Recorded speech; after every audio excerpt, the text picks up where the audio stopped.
Welcome, everybody. Thank you so much for joining us this evening for our webinar about Michigan owls. We are thrilled to have you join us to learn more about these fascinating birds with Detroit Audubon's Jim Bull. My name is Sarah Halson, and I am the program coordinator for Detroit Audubon, an organization dedicated to fostering the appreciation and conservation of birds and the environment that we share. We could not do the work we do without our funders and our members. So I wanted to thank those of you who are members and are supporting projects like these. We have a few people from Detroit Audubon on tonight. We have Jim Bull on our board is presenting, and we have Rochelle Breitenbach, who is our president of the board. She's on tonight. And we also will have Noah Levinson, our office administrator. He'll be assisting with questions. Some quick Zoom housekeeping before we begin today. You're able to control your video and your microphone in the bottom left of your screen. So we ask that you keep yourself muted so that we do not receive feedback from your microphones. You can open the chat box by clicking on the chat button on the bottom of your screen. We have time for questions at the end of the presentation, so please add any questions that you might have to the chat. If you have any further questions, please reach out to me privately in the chat and I can do my best to assist you.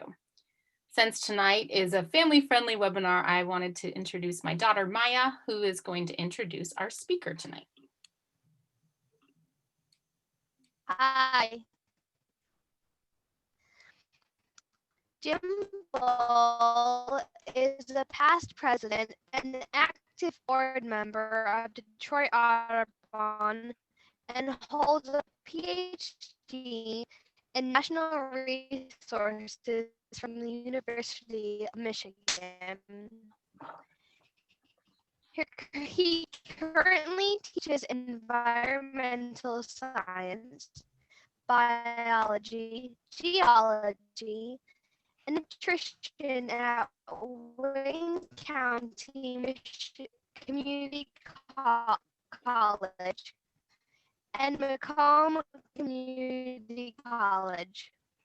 In addition to Detroit Audubon, Jim has served on the board of several environmental organizations, including Friends of the Detroit River, the International Wildlife Refund Alliance. We are lucky to have Jim as a field trip leader for many Detroit Audubon field trips, including our popular owl prowls. Thank you and welcome, Jim. Thank you, Maya, for that nice introduction. Really appreciate it. By the way, we were going to start with my title slide PowerPoint, but for some reason, even though we went through this earlier this afternoon, and I could see video of Sarah and at that time, when I go to that view now, it doesn't work, so I can't see you. So I wanted to see you just at least briefly before I share my screen and go to the PowerPoint. And I also just want to let you know I'm dressed for the occasion.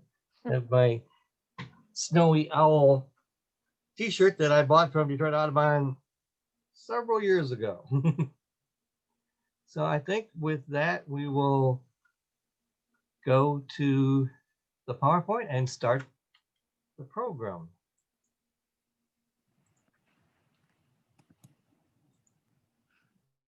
Oh, I'm sorry, I meant to stop share. I have to click what I was supposed to click. No, those are still there.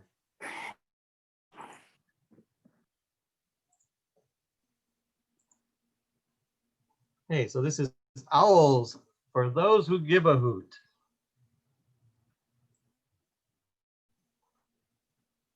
The owls have fascinated people from the beginning of time. Sometimes we feared them, sometimes we feared them. Here are some artwork from some of the early cultures. This one on the left was found in a cave in France about 33,000 years ago. And here's another one from, I believe, that same cave or in that same area anyway. And this is an owl depicted in another French cave. And still another one. And this at the bottom is an owl depicted on this looks like a pot on a stand from China cup.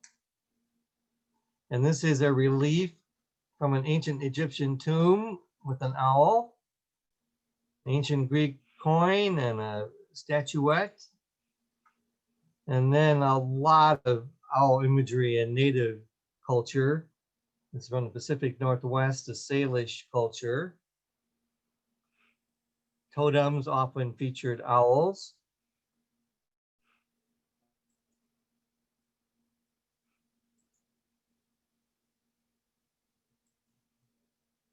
Spectacular art. And then the earliest days of our country, in the 1700s, this owl was carved into the doorway of both of these, into doorways at Yale University.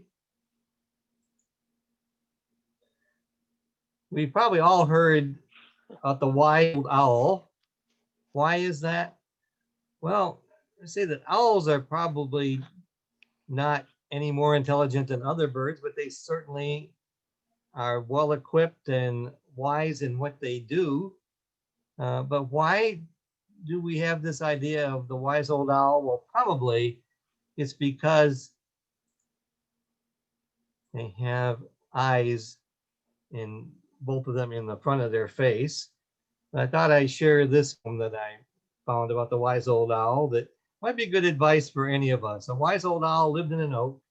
The more he saw, the less he spoke. The less he spoke, the more he heard. Why can't we all be like that wise old bird? And probably advice that I need to think about myself and look at. So anyway, it's probably binocular vision. The fact that both eyes are in front of their face, and that reminds us of ourselves, of humans. So that I think is why we think that why that owls are so. And because of this idea of owls being wise, seen used in a lot of different kinds of advertising. See a lot of these ads on TV. Also, any caffeinated candy bar to keep you awake that is an owl logo. And this is actually a cinnamon sugar shaker I have that is in the shape of an owl. And actually the flash drive that I actually have this presentation on is actually in the shape of an owl.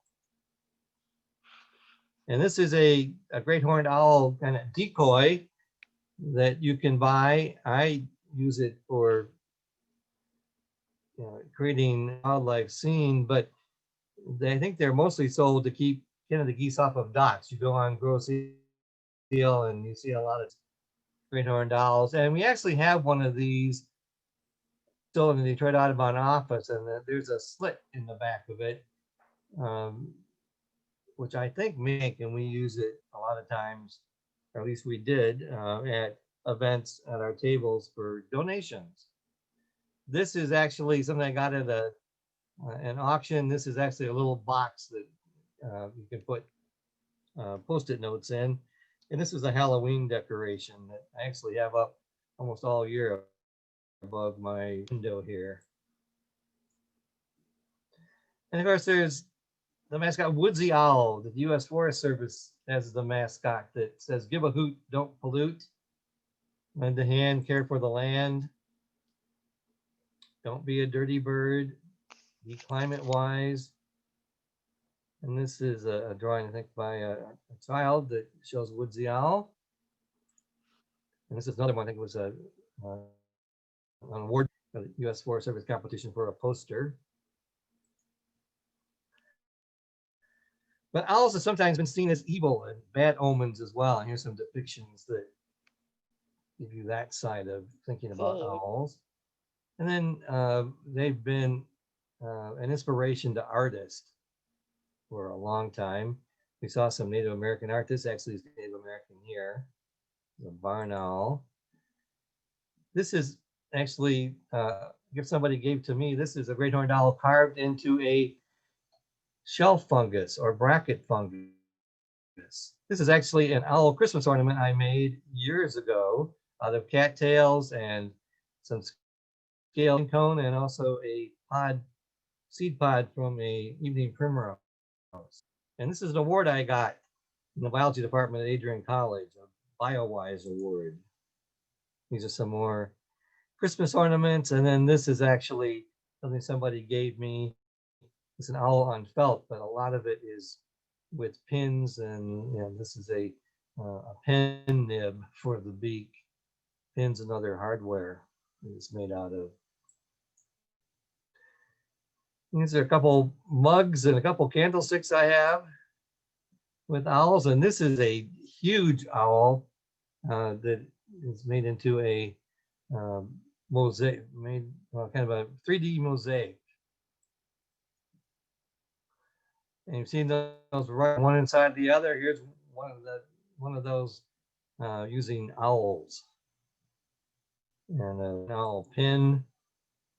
And then some other depictions and cartoons. If you've ever seen the movie Snow White, there are a lot of owls in it. And you see in these red circles where those owls are. And you can't talk about owls without talking about Merlin the magician and his trusty owl Archimedes, different depictions from Walt Disney's The Sword in the Stone, other depictions of Merlin and Archimedes as well.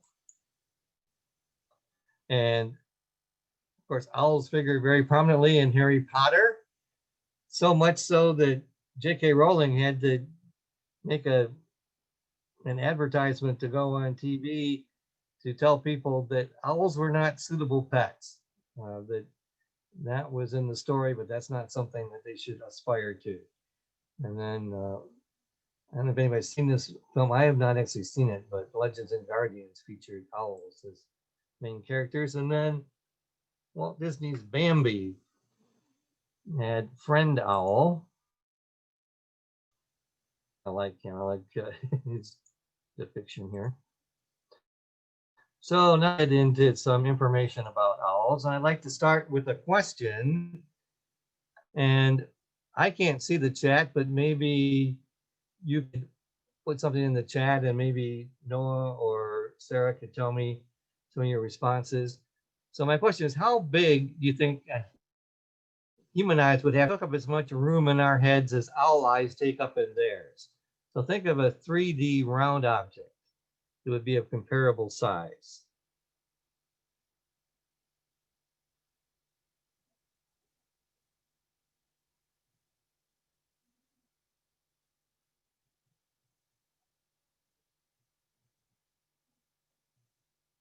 I hope people are hearing me. You can hear me? Yes, we have several coming in. We have people are guessing apple, baseball, softball, Good. tennis ball, egg, dinner plate, basketball, golf ball, light bulb, grapefruit, a quarter, the bottom of a water one had it bottle. right on the head. The quarter? No. Oh, What we're going to see, I'm going to go through a few slides later. The answer will be revealed. So some of this info, or at least I start with cartoons from this wonderful wildlife artist, Oscar Warbach, but he went by the name of Oz. He used to have a centerfold in every Michigan Natural Resources magazine, talking about what some species or some concept in ecology that he would get just packed so much information into in just that 2 pages. And I'm going to break it up with a one on owls to start off each kind of factored aspect of owls that are important. So here is first drawing with Mother Nature, the designer. And the problem, design a flying trap that will be able to hear, locate, and capture a mouse hidden in the grass during dark is at her design table. So one of the first things she designed was the eyes, the very large open to let in even faint light at night. They do have to have some light. And we have this third eyelid to moisten the eye surface. We're going to find it 10 times more sensitive to light than the human eye. But another thing is the eyes are tubular and they're in a bony ring. And that keeps focused on us on the retina. And the eyes face forward so they have depth perception. So they're one of the few birds that has binocular vision. Here are some owl skulls. Look how big those eyes are compared to the whole skull. And you can see there are these bony rings. And that means they can't move their eyes. And we can move our eyes to the side, even looking straight ahead. They can't do that. They're tight by muscle. That's why they have to move their head. So how big would our eyes have to be if they were comparable, to our skulls as the eyes of owls are to theirs? Somebody that said grapefruit, you got it. Although I guess a softball would be pretty close too. More rod cells, which are sensitive to light, than cones, which are the color sensing cells, so they can see in very low light conditions. So when it looks dark to us, as long as there's some light, it may look, more like daylight to them, but they cannot see in total darkness. They have to have light. I don't know why those 3 lines are appearing in my PowerPoint now, but so here's this mouse trap going through a mouse. Right, they have grasping equipment. They've got 4 sharp talons on their 2 feet, and air is pretty wide in terms of being able to catch a mouse when they go after it. Pretty serious talons, by the way.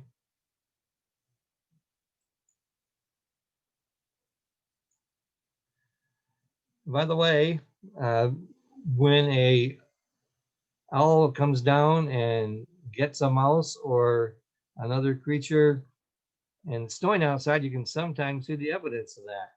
This has to be a rabbit that was hopping along, and all of a sudden the rabbit tracks stop and there's owl wings. Something happened there. Ears.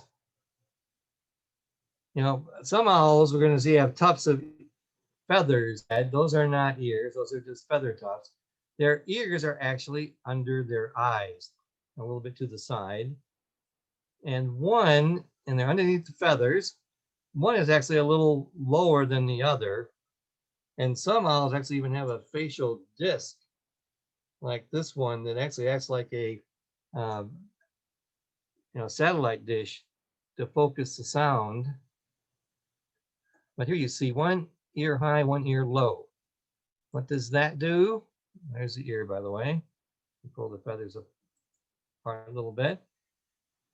With one ear, they're hearing the sound a little differently than the other ear because one's lower than the other. And that enables them to find a mouse when it's dark out. Remember, it's not going to be total darkness, but they can find a mouse in the dark. They've actually even blindfolded owls, and they have been able to find a mouse even just with hearing a quarter of a mile away and accurately.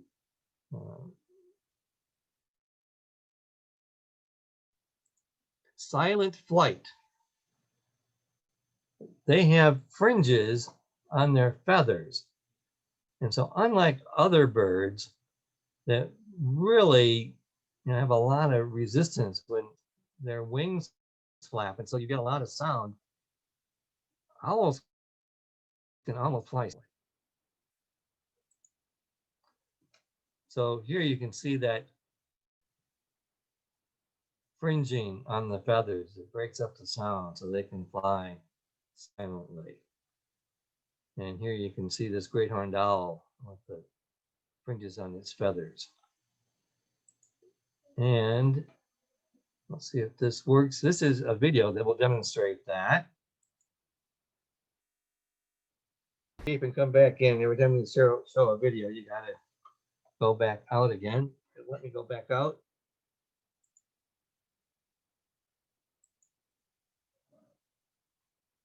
So most owls eat their prey whole,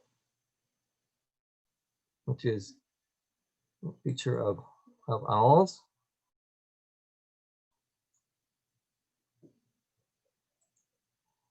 And that means that you can find evidence of owls being around. You find an owl roost, one way you can tell is all the pellets, owl pellets on the ground, because they will cough up the fur from mammals and bones. And if you can identify the bones in those pellets, you can tell what they've been eating.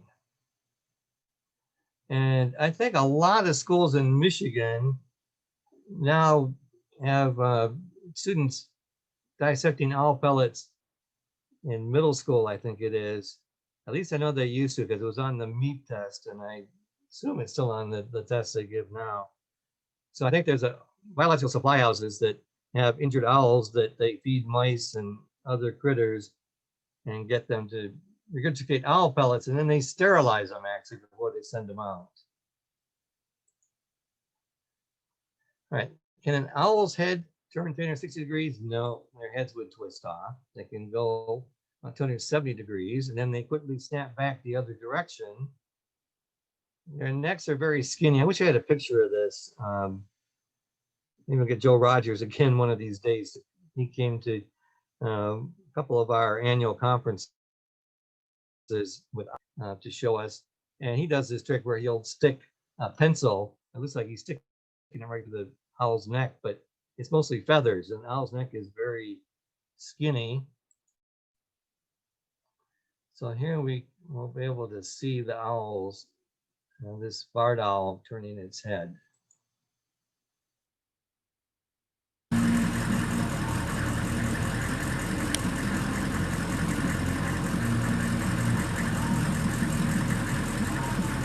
Holy shit. Sorry, I meant to beat that. Anyway, it's important for the owls to be able to turn their heads like that, because as I said, they can't move their eyes. So that's the only way they're going to be able to see all around them, is to move their head. But they can do it very quickly, and you see how it snaps back. Plus, I think that Sarah up in the chat some other videos that I found on YouTube that I don't want to take time to look at tonight, but you might want to look at them.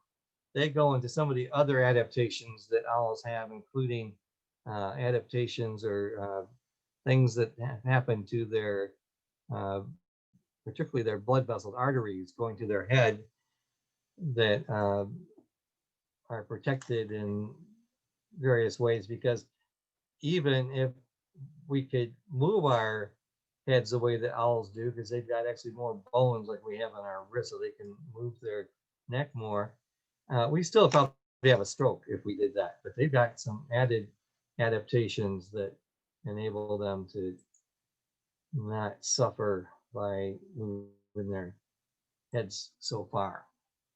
Mobbing of owls. There are a lot of birds that will do that. You know, they're owls are birds of prey, and other birds will gang up on them and try to get them out of their territory, and they don't want their young to be eaten. Here's a painting of crows mobbing an owl, and this is actually crows ganging up on owls here.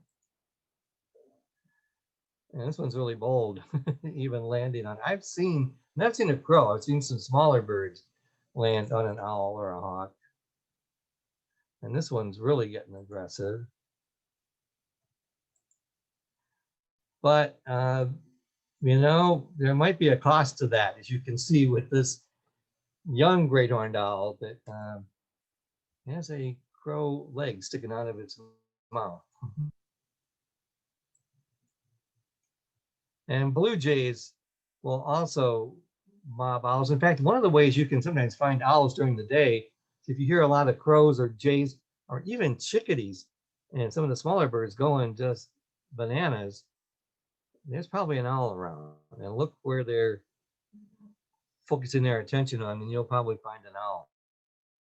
In fact, sometimes if it's very quiet out, like on a Christmas bird count or another count, you can sometimes imitate a screech owl, and that'll get the little birds going. All right, so now we're going to take a look at some of Michigan's owls. So first we have the great horned owl. This is our largest owl in the peninsula, and it's called the tiger of the air. We up to 25 inches long. The females are bigger in owls. Has a 55-inch wingspan, and they eat just about anything that's smaller than it is, including skunks. And you know, most birds have no sense of smell, including great horned owls. And there have been banders that have gone up into a great horned owl nest and really had a hard time putting up with it if they had brought a skunk back for their young to eat. This is what the great horned owl sounds like. It's known as the hoot owl.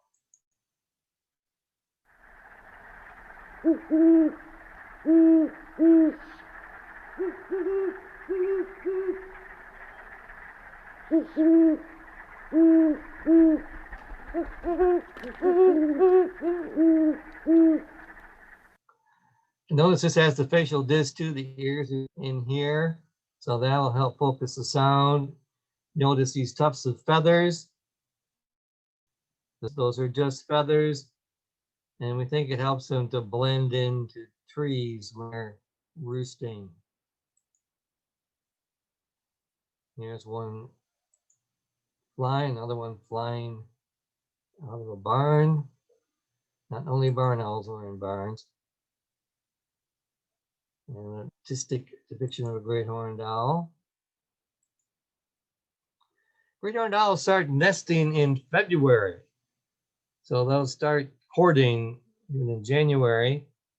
And so it's not uncommon to see a female on the nest covered with snow, although this is extreme. Usually it's a dusting of snow, but this owl is just practically buried in the snow, keeping her eggs warm.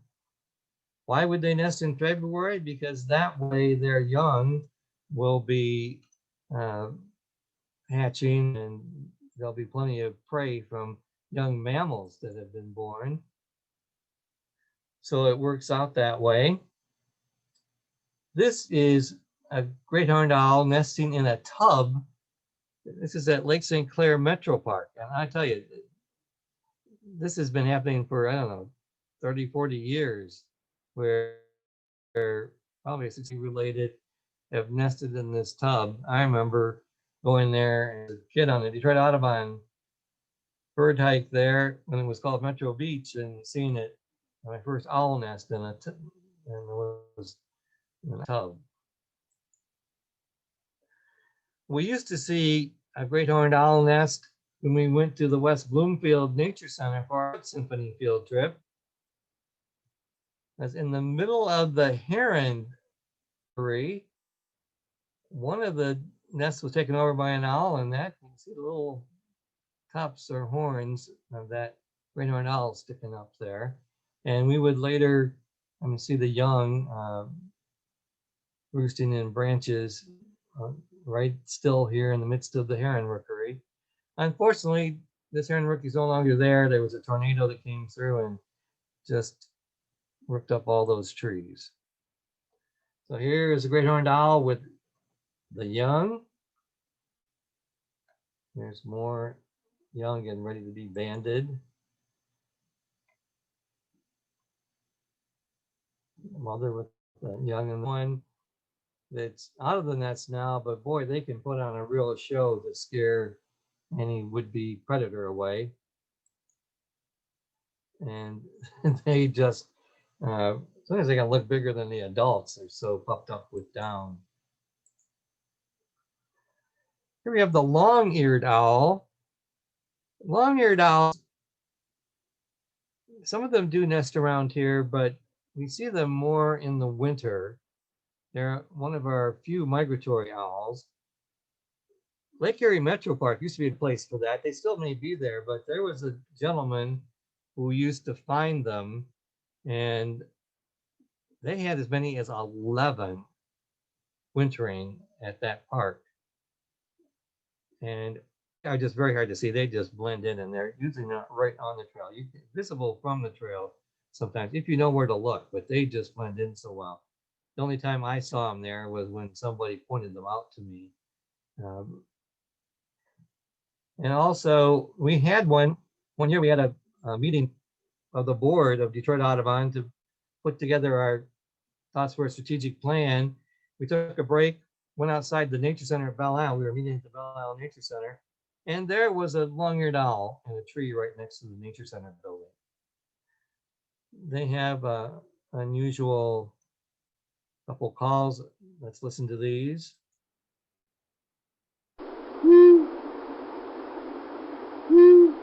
It's a little bit to a great horned owl, but if you hear this one, and I've heard it sometimes even without seeing the owl, you know there's a long-eared owl here in the area. Again. And we have seen and heard them on grow seal as well. Short-eared owls, really neat owl. This one does not have tops. It has this facial disc, and these owls are active at dusk, and they're like huge, huge moths. They fly silently, and they fly low over the fields looking for prey. They are a field or a grassland bird primarily, although they sometimes we find in marshes as well. A really good place to see them, particularly in the winter. And to tell you the truth, I've not heard them. I've seen them a number of times. I've never heard them call. Oh.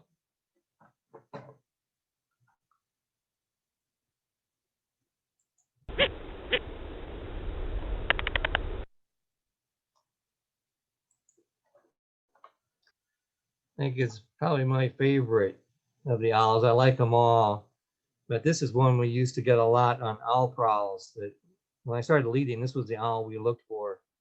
But it's hard to find them in Michigan here because the bottomland forests have just disappeared. Or I know that the Stony Creek Metro Park, there used to be a great place. That's where I first saw my first barred owl on a Detroit Audubon owl prowl when I was a kid.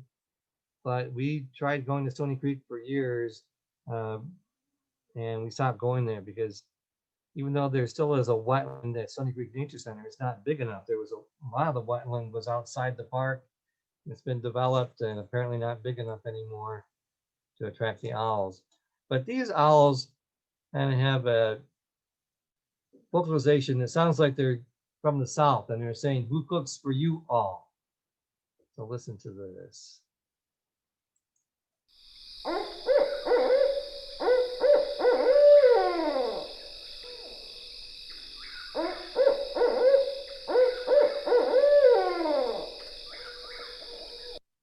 The female vocalizes too, and she is at a high pitched hoot.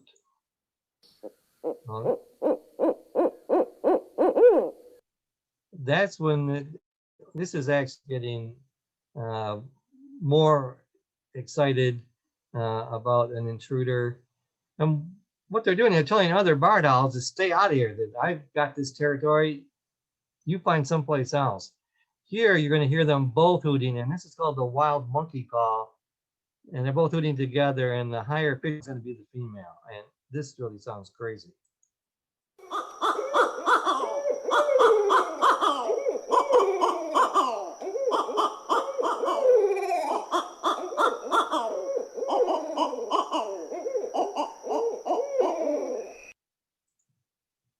Here's the barred owl.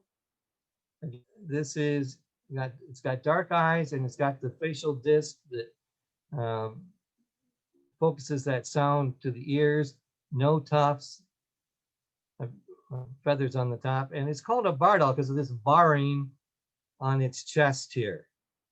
So it's B-A-R-R-E-D, not a barn owl, barred owl. And here's the barring. And it's a very good size owl. In fact, I think I forgot to mention the size, but they are 17 to 24 inches long and have about a 44 inch, getting close to a 4-foot wingspan.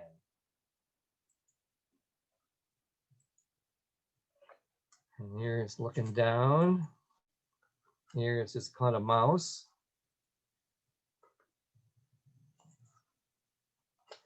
Eastern screech owl. This is the owl we see mostly on our owl prowls these days. We're having one tomorrow night at Oakwoods Metro Park.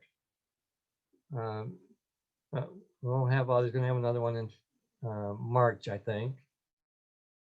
Long, so they're about the size of a robin in terms of length, a little bit bigger in girth. Their wingspan about 22 inches. They're active at dusk and throughout the night. And they've got two calls. Neither one of them I would describe as a screech at all. One of them is called the tremolo, which is kind of a whistle. And then the whinny one sounds like a horse whinnying. There is both the gray phase and the red phase. We get both in Michigan, although the phase is much more common.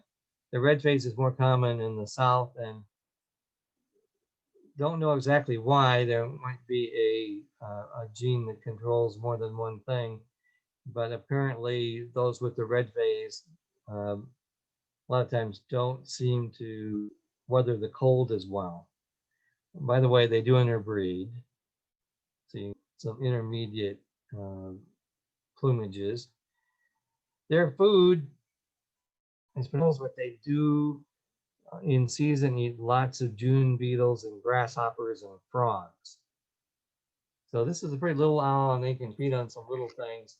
And there are a lot of these. They can be in the suburbs. You probably may have them in your neighborhood and just may not know it. And their territories are pretty small, just 1 to 2 acres. So there can be a lot. In fact, we counted, doing calls on gross seal. I think we could have had more. We do it in early morning, and it just got too light. They weren't responding anymore. But the most we got, I think, one year was 13 on the island. So here is one of the calls. This is going to be the tremolo, or the full call.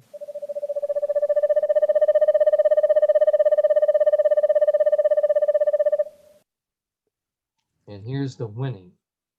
There's actually one that's a little bit even more of a whistle, but I don't have that one here.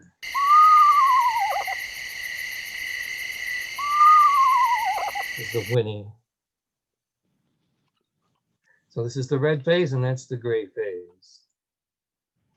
And here's John James Audubon's opinion of both the eastern screech owl phases, the red phase and the gray phase.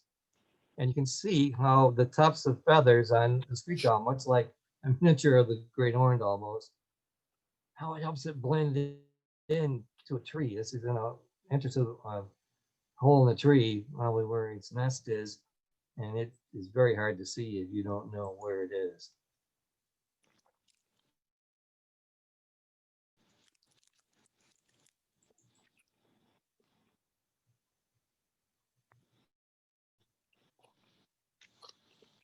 And I believe this is one that actually was taken by Sharon Cordy, one of our volunteers, on our trip to Ontario, to Point Edward to Pinery Provincial Park trip. And this was right in a park in Sarnia, the Sarnia area.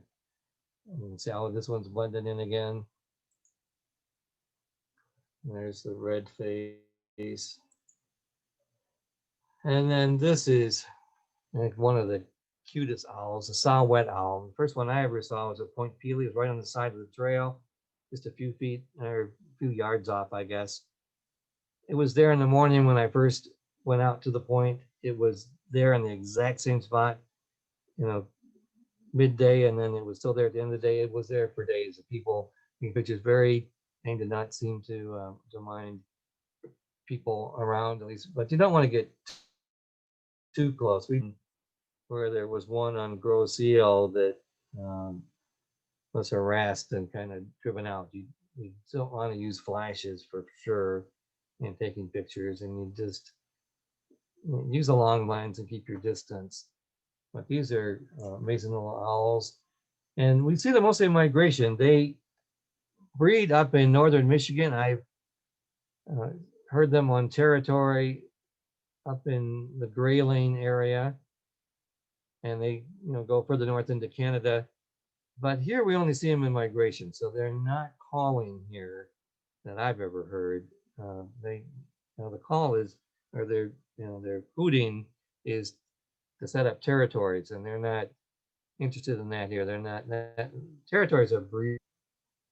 I've also been seen on Belle Isle a lot on the Nashua Creek Trail, and they've been seen a lot at Lake Erie Metro Park. We've had them on the Christmas bird count right in the parking lot, roosting in a tree.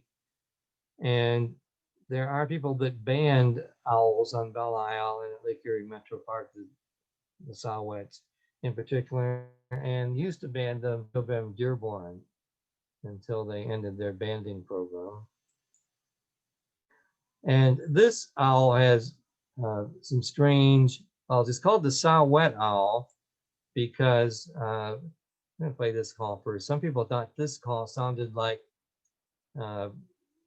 sharpening a saw.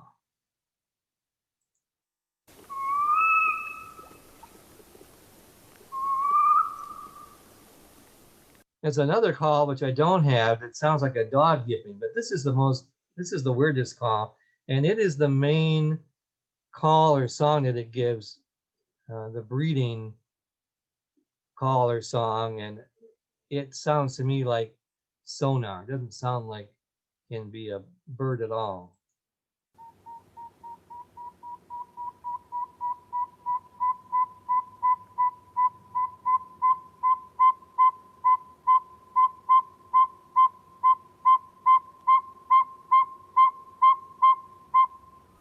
In fact, I was up on the Kirtland's Warbler bird count, and biologist in Maya, who led the tour, where we lived in Grayling on U.S. Forest Service property that was on a lake, and he was kind of watch over things. It was kind of a primitive area and wildlife area, and he actually had two territories of saw-whet owls, one on each side of this little lake. And he took us out and played recording. And he first played that, I couldn't believe it was an owl. I didn't know what the saw-whet sounded like, and that just sounds like a piece of human machinery. So here's the saw-whet again. The barn owl. Wow, what a beautiful. I used to work at Glen Helen Outdoor Education Center, and it's a part of Antioch University down in Yellow Springs, Ohio. They had a hawk and owl clinic, and we had an injured barn owl there, and I just loved working with her. She was just light as a feather. I mean, it was, it says 14 to 20 inches long, wingspan of 44 feet, but I tell you, it's like you were holding an empty envelope. She was so light. And called the monkey face its own family. It's in a different family from all the other owls. It's old barns and abandoned houses, and it looks very whitish at night. It's got brown on it, but I tell you, it is very light, and at night it would look very white. And this is the one I think should be called the screech owl, because it's got a blood screeching call. It sounds human, and I have heard it in horror movies where they use this sound, and you can imagine this white looking owl flying by in an old barn or in an old abandoned house and making this blood curdling call. You can imagine where the idea of ghost came from. So let's play it.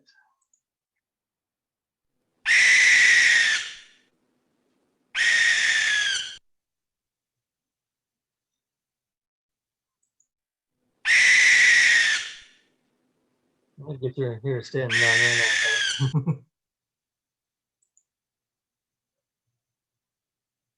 And I tell you, it's hard to to get a real sense from a picture about just how exquisitely beautiful these are. All these spots on here, they're at different levels of feathers. I mean, it's just amazing when you see them up close. Oh, play it again.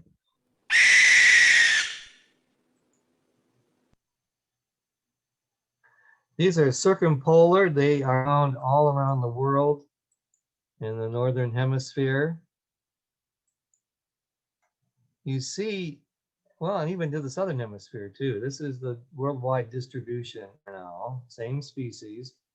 You can see it's got them in Michigan, but they're no longer. They used to be in Michigan, but we were always at the very northern extent of their range. But you can see they're in Europe and Asia and Australia. But in the 1970s, they were still in Michigan. In fact, they were the second species that was featured for the Michigan Living Resources Program, the non-game wildlife donation program, where you could buy different things like this patch that I have on one of my jackets, and also paintings and posters and other things. Plus, there was a checkoff on the income tax form that's no longer there. But there hasn't been a confirmed sighting of a barn owl in Michigan since probably the 19. Still found in Ohio, just to our south, though. But what a beautiful bird. It'd be nice to get them back. But one of the problems is that there are not so many old barns anymore. And new barns, these pole barns and metal barns just aren't suitable for them. So they really don't have a lot of place to nest anymore. And of course, they probably, before they used barns, probably were using big dead trees, and not many of those anymore either. The big ancient trees that used to be here.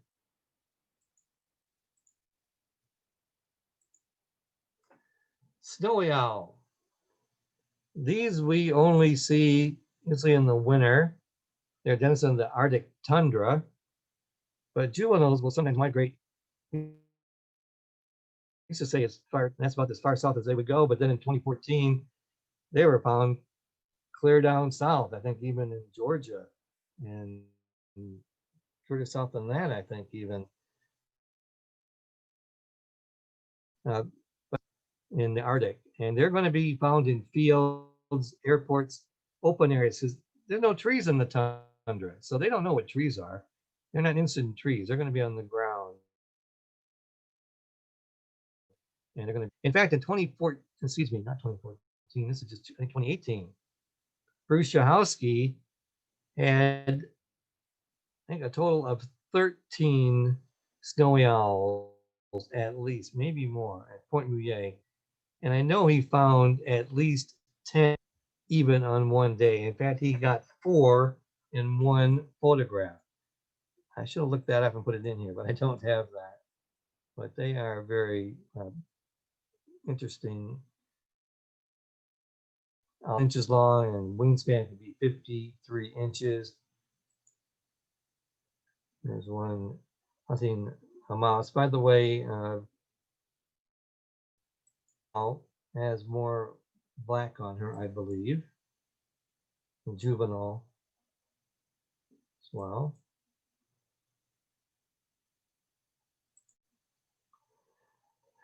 Now we're going to go to the Upper Peninsula. You won't find this one in the Lower Peninsula. Great gray owl is one that can be found in the Upper Peninsula. It's really more from the forest, but it does come down in Canada, but it does come down. And I've seen them near Tequamanon Falls, actually right on the side of the road on one of those posts with a guardrail. And then it flew into the woods. But these are huge, and they've got these big face. People sometimes might confuse them with a barred owl, but the barred owl has dark eyes, and this one has yellow eyes. 20 to 27 inches tall, 60-inch wingspan. I mean, it is just huge. I think there's only one owl that's larger than this one in the world. and it's the eagle owl, and it's mostly in Russia, I think.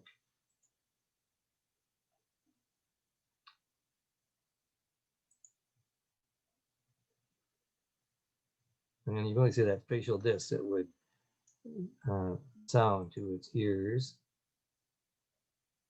You can see how big it is compared to a person. And look how it blends into a tree.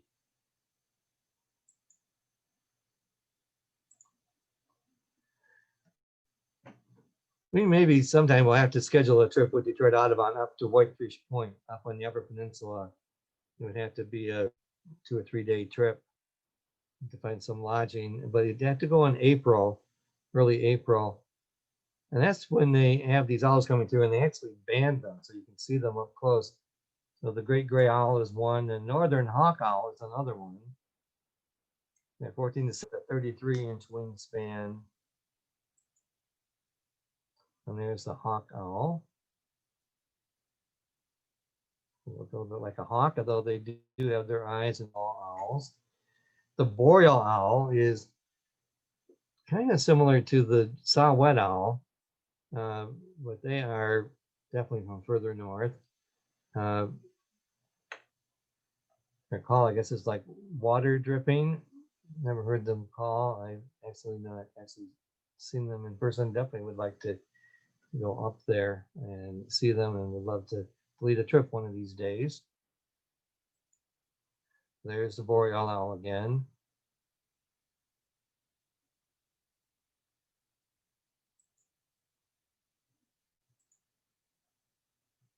And you can see how small it is here. There, some bander is putting a band on this boreal owl.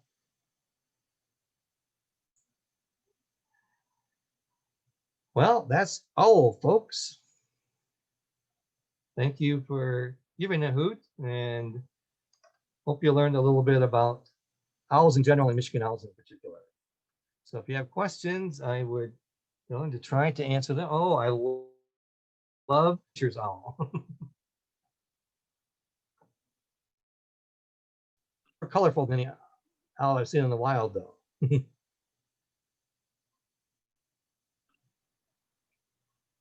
Great. Noah, were you gonna read the questions? I just Yeah, saw there's a 2-year-old watch this whole thing. And many more popped up since we're at the end here. But I can go ahead and get started in the first one, and then I'll keep monitoring the chat if anyone wants to get in there. Can everyone hear me? Oh, why is my video not on? yeah, I don't see you, Noah. There we go. There you are. Where did the chat go? Hi, Jim. Good to see you. Hi. It's been a very Good to long see time. you. Thank you so much for Yes. sharing all of this with us tonight. There is my chat. The first question, and these are a little bit out of, they may appear in the chat, but and I don't know if this was presented earlier, but some screech owls, whether they return to their nests from year to year. They will usually nest in cavities, and they can use the same cavity over. I definitely seen that. In fact, I have a friend who lives down near the Ohio border. He's got a screech owl that's been nesting in the same cavity for several years. I know they always do that, but they can. I know that. Because owls don't make their nest. They're gonna, like a screech owl will generally take over an old flicker nest, northern flicker. And another they will use, and actually what they are using on my friend's property is a wood deck box. Okay, thanks.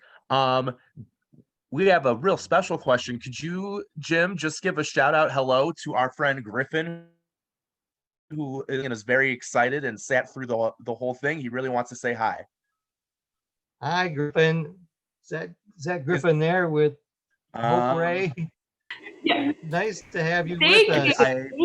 Yeah, Yes, that You there was watched the hope. whole Yeah. thing. That's really good for somebody your age. You must really be interested. And in here's owls. his impression. Can you do an owl? Oh, Oh, Ooh, that's a good nice. one. thank you so much. Mhm. The next question Oh, is, that's someone okay. asked, what does crepuscular mean? I think it means dusk. Can you clarify, Jim? Yeah. Yes, it does. I guess was that on the slide for the short-eared owl? Yeah, crepuscular means active at twilight, which means dawn and dusk.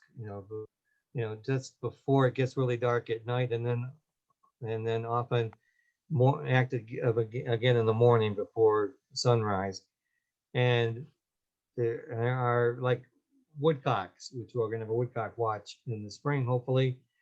They are crepuscular, and deer are crepuscular. Yeah, It rolls it's off your just a tongue, fun word. That must be why deer get in so many car accidents then, if that's when they're active most. Yeah, exactly.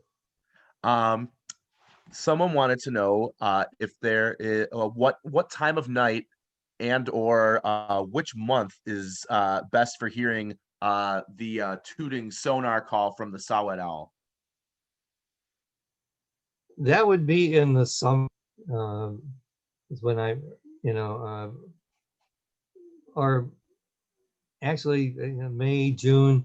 But I'll tell you, the time I remember really hearing it up near Grayling would have been around between the 6th and 10th of June. And the reason I know that, I was on the Kirtland Forfeit census, and that's when the Kirtland Forfeit census happens. So that's when you would hear that. All right, summertime. I've tried playing the saw-whet tape just to see whether saw-whets would answer down here. I've never had them to answer, and nobody's I've ever talked to have said that they've heard them here, but we see them quite a bit. Very cool. And I think this is the last question. I was saving it for last. Oh, someone just said, Jean said, thank you, and that she joined us all the way from Washington State. Washington State, wow. Yeah, Snohomish, which is not a place I've heard of before. Oh, Washington Township. Or is it Washington Township? That's still far away, but not that quite that far away. Yeah, that's a nice northern, northern Detroit, metro beautiful Detroit. area. Yeah. Good for a lot. I think it's apples and peaches they're famous for up there too. It is Washington. Wow. It is Washington State. Wow. From the far coast. And great. Well, there's an owl there. I love to see the spotted owl, which is a cousin of the barred owl. It's endangered. Oh wow! And Robin said she's from Maine, so quite literally, we've got coast to coast across the Canadian border joined us today. Wow! And California. I bet Maine has great gray owls too. I would think. I don't know for sure, but I would guess they do. They're pretty north. And I think the last question tonight: what's your favorite owl? I like them all, but like I said, I think the barred owl, just because that's the one I first saw, and it's the one that when I was doing owl prowls at the Detroit Audubon spring camp out for years, that was the owl that we get. And also it is just so, well, it's big, it's very impressive, and it's cooperative, and it's just that call, who cooks for you, who cooks for you all. It just is so, I know, I probably go down my stomach, but every time I saw it, even when I was leading these owl prowls, and I miss seeing them so much anymore. Yeah, definitely. Well, thank you all for giving a hoot. I really enjoyed presenting this, and hope you can join us for an owl prowl sometime. I love taking people out and showing them owls if we can. Of course, we never know for sure, but I'd say most of the time we get to hear them, but on the times we get to see them too, that's just really a thrill every time. Even though I've seen them many, many times, it's a thrill each time. Most definitely. And now we get an extra hour of dark too. That's right. That's right. Take advantage of it. Yes, definitely. Yeah, if you're out at night, listen, you can hear them yourself. If you out in the woods or have a woods around you, you probably have owls. Absolutely. I hear screech owls in my backyard a lot. Well, Yeah, thank you good. so much, Jim, and thank you everyone. Thank you, for Jim. joining So us. fantastic. Thank you, everybody, for joining tonight. Yeah, we had a huge group. Thanks. Please join us again. We have webinars coming up, at least 1 or 2 a month. We have one on the Detroit riverfront coming up in a few weeks, and another one on the black tern, some more research about the bird, the black tern. And if you are not getting our emails and you're interested, you can send us an email at staff@detroitaudubon.org or check us out on Facebook. And again, thank you all for coming out tonight. Have a good one. And happy birthday, Maya, again, if you're still with us.